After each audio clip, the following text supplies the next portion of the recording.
This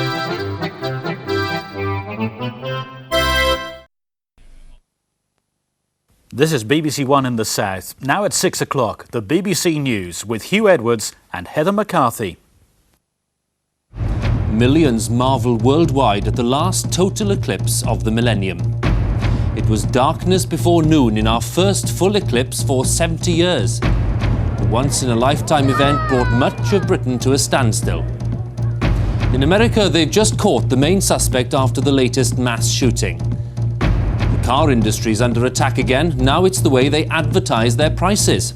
And later in the programme, cloudy skies in the west fail to dampen spirits as thousands stop to watch the spectacle. But in the east, a very different picture, a clear view of the solar eclipse.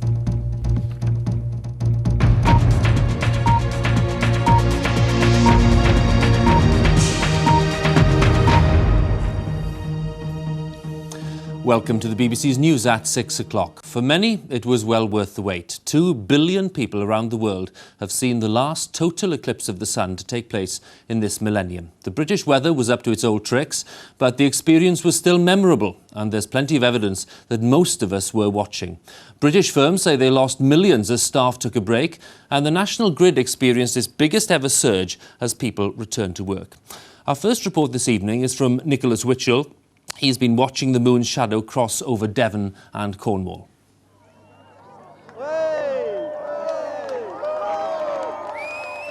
A few did witness it with their own eyes and were able to marvel at one of nature's most extraordinary experiences.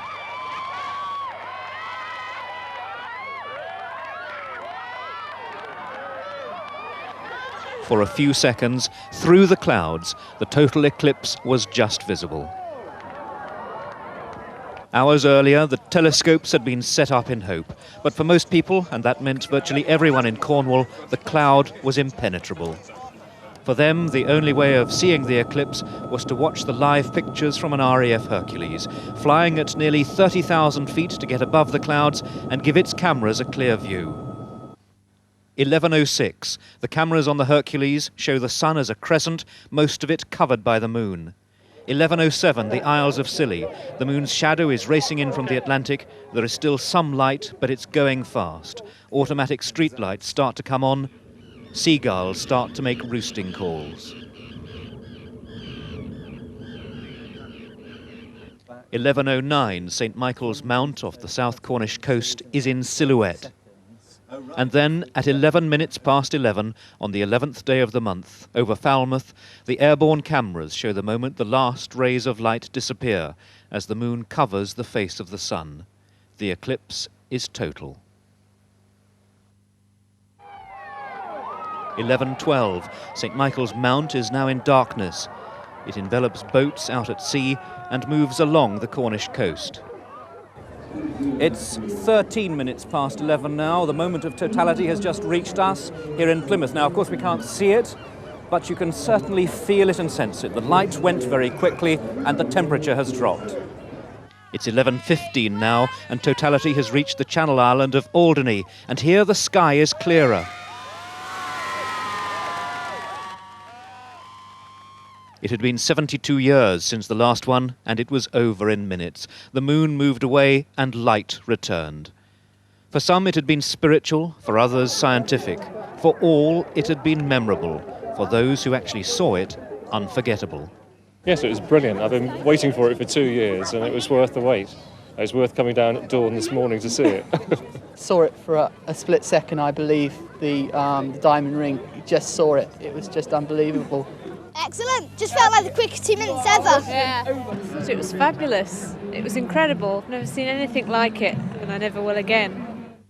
It had been a day when the heavens had promised much, but delivered rather less, thanks to the British weather.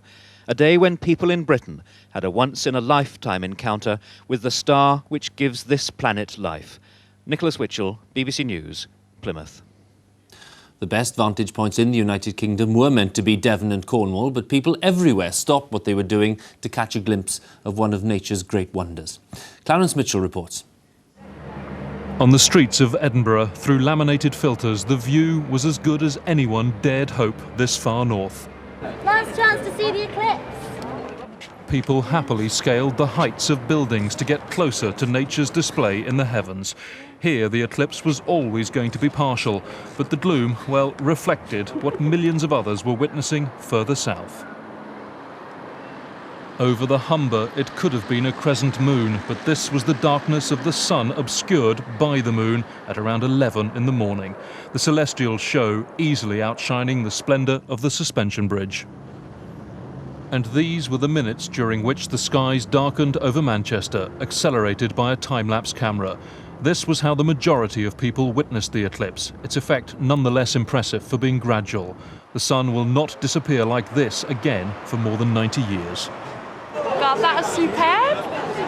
Oh my God, that is brilliant. It's really, really good. Oh, isn't it amazing? Oh, wow. I wish that'd hurry up. I got 4 sandwiches to eat, yeah. There was an early lunch break for the lucky ones. For those at work, the dilemma was whether their employers would cover time off for the covering of the sun. Here in Norwich, the stunning display was there for all to behold. That's probably maximum now, I think. Well, let's... In Wales, partial or not, it mattered not. Clouds failed to obscure the magnificence of this natural phenomenon. Dealing rooms in the City of London fell as silent as the telephones left off their hook. Millions of pounds worth of trading put on hold as millions looked at this transaction in the skies. London's workers gathered on the city's bridges, and in Trafalgar Square, Nelson was briefly overshadowed. Despite the predictions that the southwest of England was the only place to be, central London proved as fruitful a hunting ground for eclipse watchers as anywhere. Clouds again failing to shield it, to the joy of countless tourists. We enjoyed it, to be in London. On the south coast, sun worshippers found the object of their praise eerily darkened for a few moments. This was Brighton, where in the middle of the morning the lights on the pier were burning. The National Grid reported a huge power surge as people resumed life after the eclipse, the equivalent of an additional 4 million people switching on or 5 million cups of tea being brewed. And over a place that for centuries has been the focus of the sun and all its mysteries, some 10,000 people gathered. Stonehenge proved as emotional and profound a sight for those there today as it has for generations through the ages. It was a once-in-a-lifetime event, and fittingly, a life arrived during it. Weighing 6 pounds 3 ounces, baby Lucy was born in hospital in Bristol at 9 minutes past 11. Her mum, Denise True, had gone into hospital for an induced birth as she was 12 days late, but her daughter arrived at the height of the eclipse of her own accord. A new life emerging to see light for the first time amid a heavenly darkness. Clarence Mitchell, BBC News. And the darkness caused by the eclipse travelled at 1,500 miles an hour. It began its journey off the coast of Canada, ending 3 hours later when the sun set over the Bay of Bengal. Emma Simpson tells the story as the moon's shadow raced across half the globe. C'est total! Ouais! Voyons la couronne solaire, les protubérances fabuleuses en bas! As the eclipse crossed into northern France, the coast was lined with sky watchers. And in Paris, the crowds were out in force to catch a glimpse of this once-in-a-lifetime event.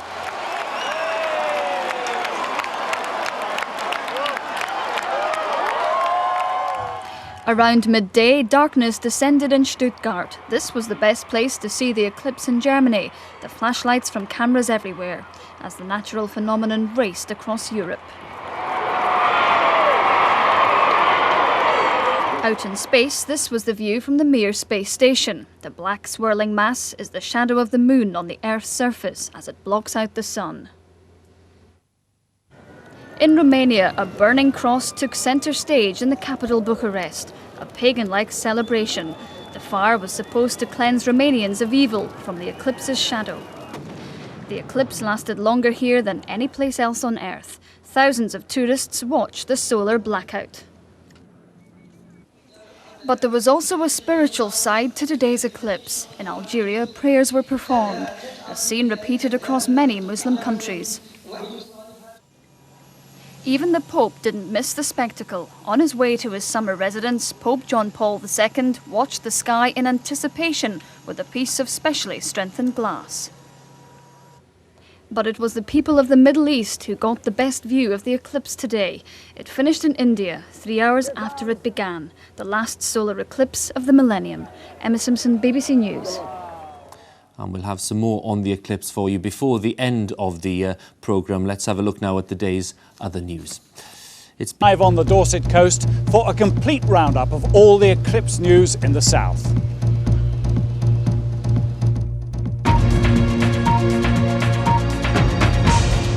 Crowds cheered. It was a very emotional time for a lot of people, and one man who's waited a long time to see it is Patrick Moore, and he joins me now.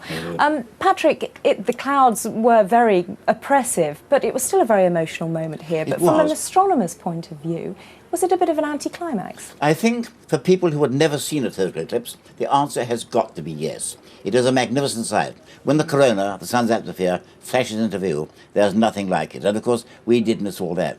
Not the same, I think, for me. I've seen 7 total eclipses, but I've never before been under a leaden sky during totality. And frankly, I didn't quite know what to expect. And the effect it was eerie. It was really weird. The moon shadow rushed towards us. The darkness fell very quickly indeed. Temperature dropped. And it was, as you say, eerie, in the way rather sinister. I had the impression, stupidly, of being transported to another planet, and I think everyone felt the same. The sudden silence, and all nature seemed to go to sleep. And it ended again, very abruptly. The moon shadow rushed away, and things came back to life. But it was a weird experience, and unlike anything I've experienced before. You wonder, really, how people in ancient ages would feel, because it was quite a frightening moment, wasn't it? It could be very frightening indeed. And, of course, the old Chinese used to believe that the sun was being attacked by a hungry dragon. But when you have under an overcast sky, they wouldn't know what was going on. They could be very frightened. Now, this, as we're seeing, is the corona here. Is there anything that science can learn from this, when it knows so much already about the sun? Yes, indeed. You see, there's the moon blocking out the sun, and round it the sun's atmosphere, the corona, and the outer corona can be studied from Earth only during totality, when the moon acts as a screen. And clearly, we want to find out as much about the sun as we can, so you've got to take advantage of the time when the moon lets us do that. So every eclipse is important, and every eclipse is different. So we're learning more all the time, and we'll learn a lot from this one. And the next one? Next one, well, 2001, go to Southern Africa. I've every intention of going there. Here in the West Country, we've got to wait until September 2019. I've every intention of being here, provided, of course, I live to the advanced age of 167. Which I'm sure you will do. Patrick Moore, thank you very much. Well, more than 1 million people had come to the southwest to witness the eclipse, and some of them started leaving as soon as it was all over. So what are the roads like tonight? Well, Robert Hall is in Falmouth. Robert, what's it like there? Sean, we've been keeping an eye on things. The latest figures I've got from traffic control are that 7,000 vehicles an hour are pouring onto the M5. That's more than enough to cause jams, and the situation has been far worse on the small minor roads of Devon and Cornwall. The motoring organisations tell us that, yes, the day trippers who headed for South Devon are on their way back, but the bad weather has probably set a lot of holidaymakers on their route home earlier than expected, and that's making the matter worse. The message is, if you can break your journey, stop for a while to avoid the queues, do, or leave the start of your journey, travel overnight and catch up on some sleep tomorrow. Now, Robert, there had been some reports that it had all been a bit of a flop. I mean, what are the organisers saying about that? Well, I think the answer to that can best be illustrated by what happened here at Pendennis Castle. 2,000 people crowded onto these ramparts to wait for the eclipse. You gave a figure earlier, it's been confirmed in the last hour, more than 1 million extra visitors to the West Country, not 1 million miles below the original estimates a year ago. Yes, we had clouds where we should have had clear skies, but there was a truly momentous atmosphere here. One, I certainly felt that I was witnessing something, an event that I would witness in a lifetime, a once-in-a-lifetime event. So it really was regarded as a success. Of course there will be detractors, and of course there are lessons to be learned, but overall the message, we liked it, it was a success. Robert, thanks very much. Well, the organisers can't of course be blamed for the bad weather. Despite the clouds, it was quite a day, and you can see highlights of the eclipse from here and around the world tonight at 11:35 on BBC One. Hugh. Pope was among those who watched it. One of the best views of this last total eclipse of the millennium was in India, where it ended. But we'll take our leave with a reminder of the day's best images, as the last total eclipse of the millennium cast its shadow over half the globe. 2 billion people saw it, and not many, surely, will forget it. From all of us, it's goodbye for now.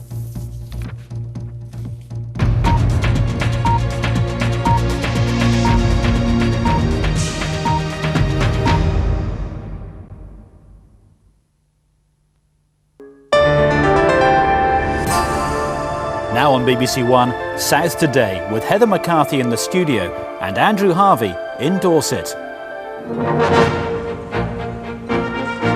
And welcome to Weymouth on this once-in-a-lifetime day.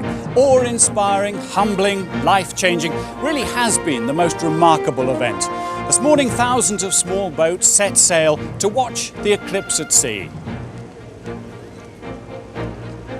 And further east, no need to leave dry land to get a perfect view. And join me, Heather McCarthy, for the rest of the day's news, including the £10,000 reward to catch a killer. And forget the glamour, the athletes having to work hard on and off the track.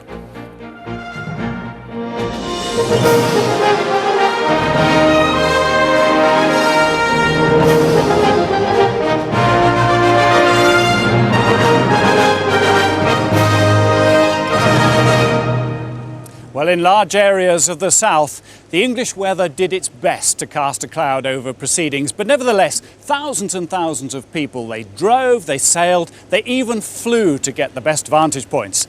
In a moment, we'll be reporting on what's been happening elsewhere in the south. But first of all, Tim Burke on the moment that eclipse fever broke out in this part of Dorset.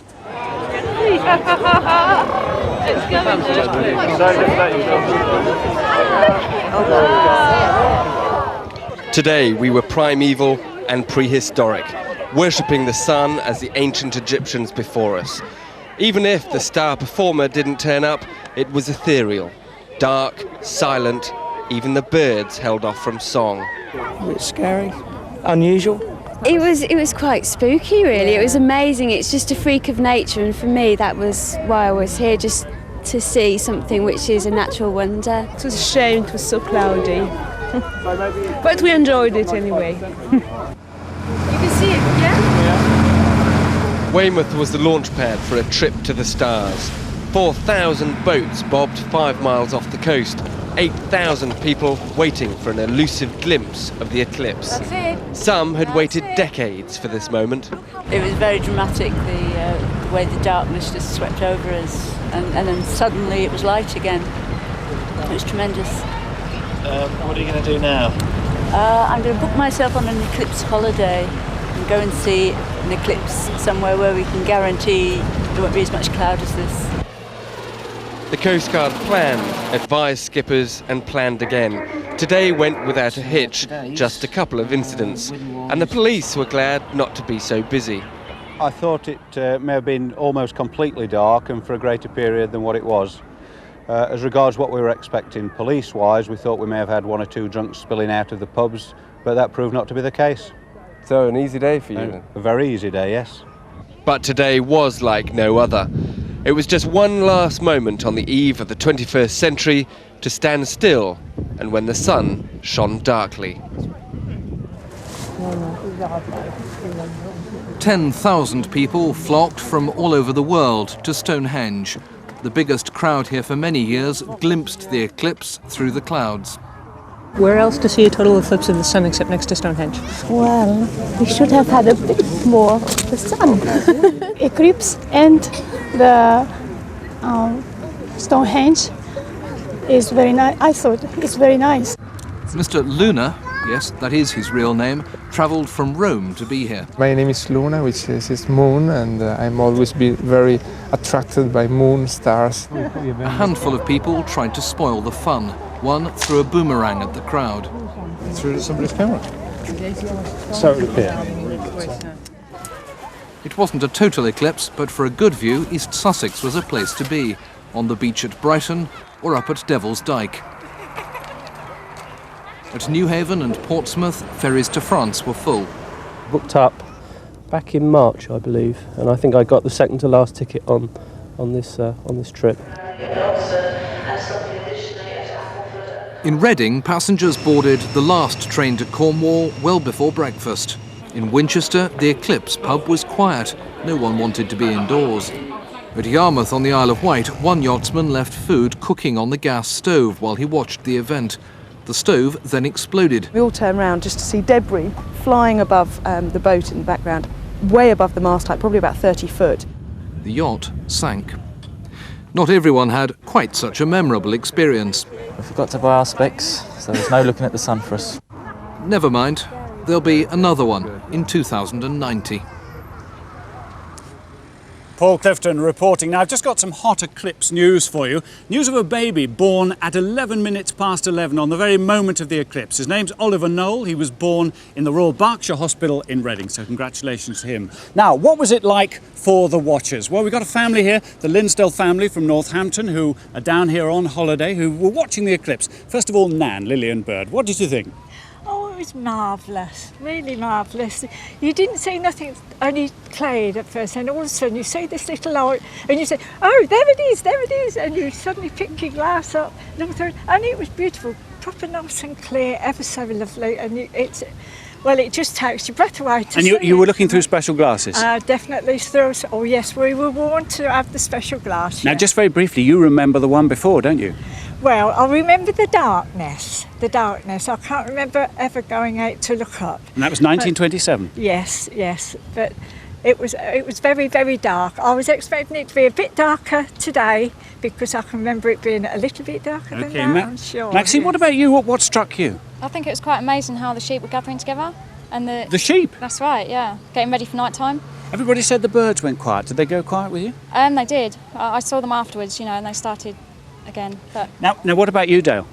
I thought it was amazing, but the only thing I didn't like about it was the wind. It is really strong, and I didn't like it when it kept on going in the clouds. And Dominic, did you find it frightening? Yeah, I didn't like it though because I didn't get a chance to see the Bailey's beads.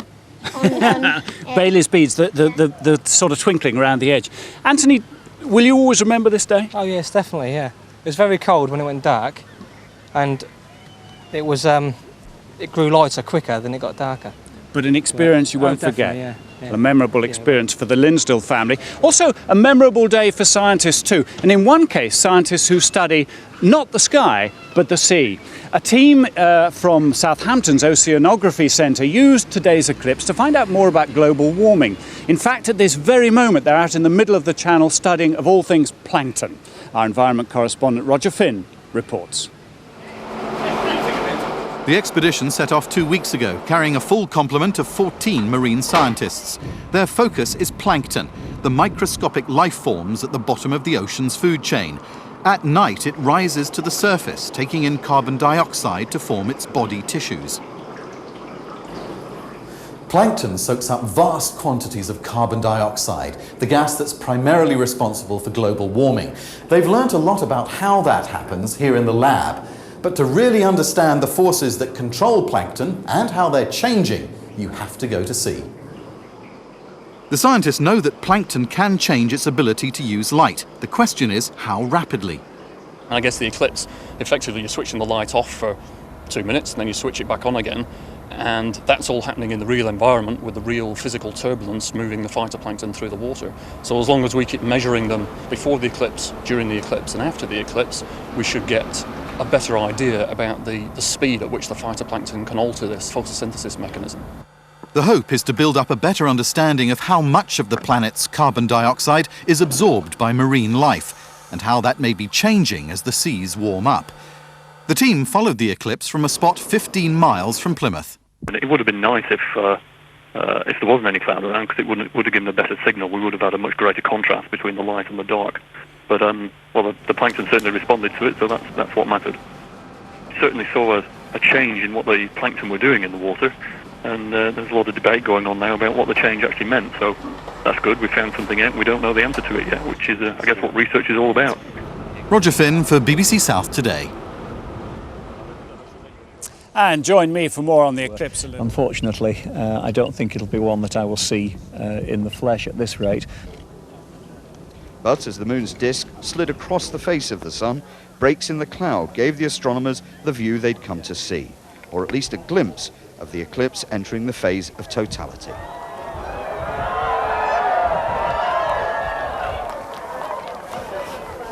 Suddenly, quite suddenly, darkness has fallen in the middle of the day, and even the professional astronomers here, who've seen eclipses before, are captivated by the disappearance of our nearest star. Here it comes. just as suddenly the sun reappeared, a reminder that scientists, just as much as anyone else, can only stand in awe, even fear, at the power of nature.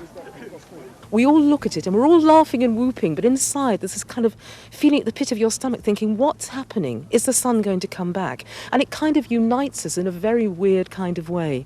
A moment of totality. Even then, weren't quite sure, but the clouds just cleared for a few seconds and we saw it. It was fantastic. Yeah? Yeah. And you spotted a planet? I did. When the clouds came over, I saw Venus. The whole thing was amazing, but so quick. I mean, one of the impressive things was we could see the advancing shadow of the moon through this hazy cloud, and that was really good. And then it got dark so quickly. And like everybody else, after the eclipse, the scientists celebrated. They are, after all, only human. Lawrence McGinty, ITN, Alderney. We're joined now by our correspondent Tim Rogers, who was with the crowds in Cornwall, and Lawrence McGinty, who was with those scientists in Alderney. Tim, did the clouds spoil the party there? Well, of course, it's richly ironic this evening that you can see the sun trying to break through the cloud here that unfortunately wasn't able to do this morning. We had an envelope of cloud over what is here the line of totality, and the weathermen were absolutely right in that prediction. But it didn't spoil the party, no. Hundreds of thousands of people came out onto the beaches. It went very cold just before the moment of totality at 11 minutes past 11, but everybody had a wonderful time. Lawrence and Alderney, the scientists appear to have picked the right location, didn't they? They certainly got a view that excited them, Trevor, as you've just seen, and it probably was the position to get the best view on the ground in the British Isles, given the cloud cover. But it was far from perfect, and the best view by far came from those pictures you've seen from the Hercules flying high above the clouds. The solar corona, that hot gas streaming from the sun at over 1 million degrees. And then later on in the eclipse, you could see the diamond ring effect. That's the sun's rays shining through a valley on the very perimeter of the moon. Truly dramatic pictures, those, Trevor. And how soon will the scientists give us a studied assessment of what they've learned?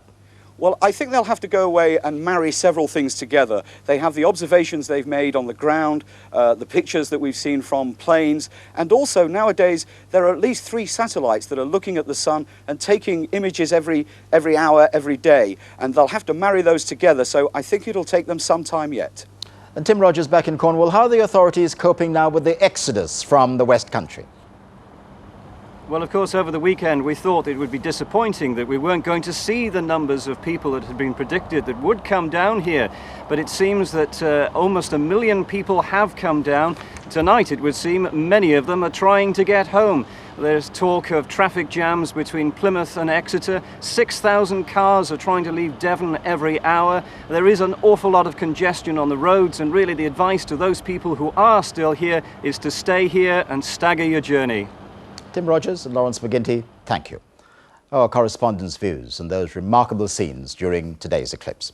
We'll have more on the eclipse and other top news and sports still to come on the programme this evening, including why John Major unleashed his attack on Lady Thatcher.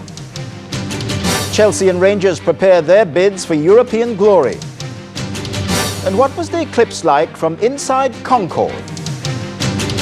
All that when we come back.